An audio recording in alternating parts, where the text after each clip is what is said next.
Okay, so let's forget the usual political debates about socialism for a second. We're going to go a lot deeper today. We are diving into a psychological, even spiritual critique that asks a really simple but kind of chilling question.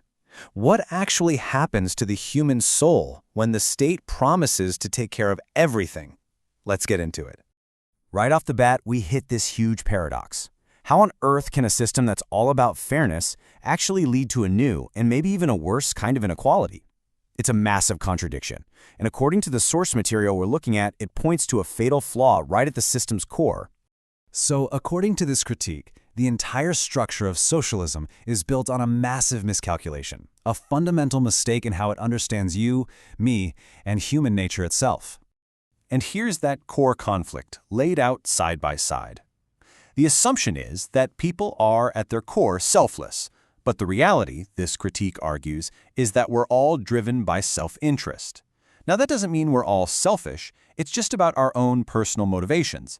And if you build an entire society that ignores this basic human drive, well, you're building on a foundation that is pretty much destined to crack. So, what happens when you build on that flawed foundation? You guessed it, it leads you straight back to that paradox we mentioned, a brand new kind of inequality, one that's way harder to see and even harder to fight against. Wow, this quote just nails the shift, doesn't it? The thing is, competition doesn't just evaporate when you centralize everything. No way, it just transforms. It moves out of the open market and into the back rooms of politics and bureaucracy. The whole game changes from making money to getting close to the people who control the money. And that change creates this entirely new hierarchy. You see, the way to get ahead is no longer about having a great idea or working hard. Suddenly, it's about loyalty, about saying the right things, about conforming. And because of that, the system starts to reward the politically savvy and punish the very people, the creators, the innovators, that it actually needs to survive. And this is the crucial part. This new inequality is basically invisible.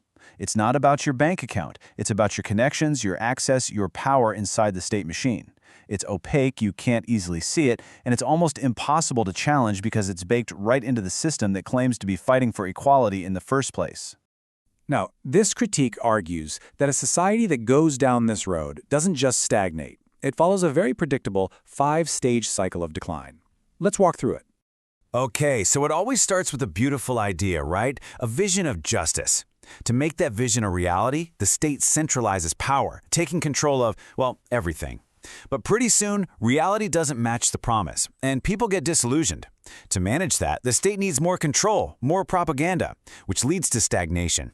Creativity dies, and even thinking freely can become dangerous. And the final phase? Collapse. Because a system built on force, not freedom, just can't last. The source then poses this really direct question. It's not trying to give us an answer, it's designed to make us pause and think. To look at the patterns around us and just ask the question. This is where the analysis gets really deep, shifting from economics to psychology. The source uses this incredibly powerful archetype to describe the socialist state.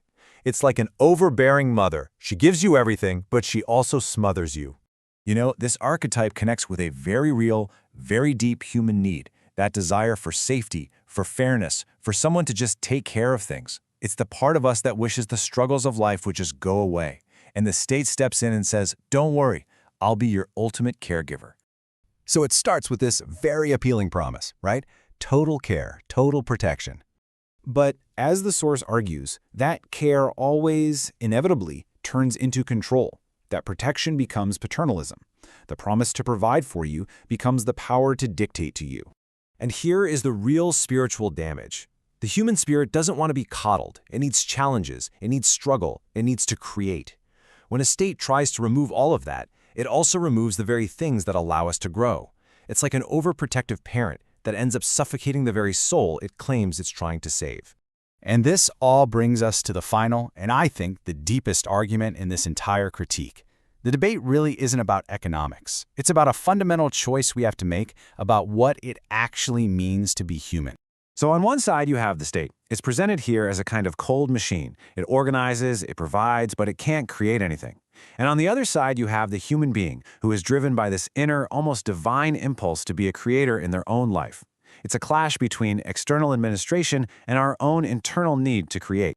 And this, right here, is the ultimate tragedy this critique points to. It's not the empty store shelves or the economic failure. It's the spiritual death that happens when people are no longer the authors of their own story. It's the killing of that creative spark that makes us who we are. And we're going to end on this final, powerful idea. The source argues that so many systems see freedom as a problem to be managed, an obstacle that gets in the way of building a perfect society. But this critique flips that completely on its head.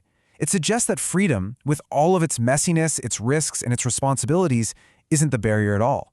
It's the very foundation upon which a meaningful human life has to be built.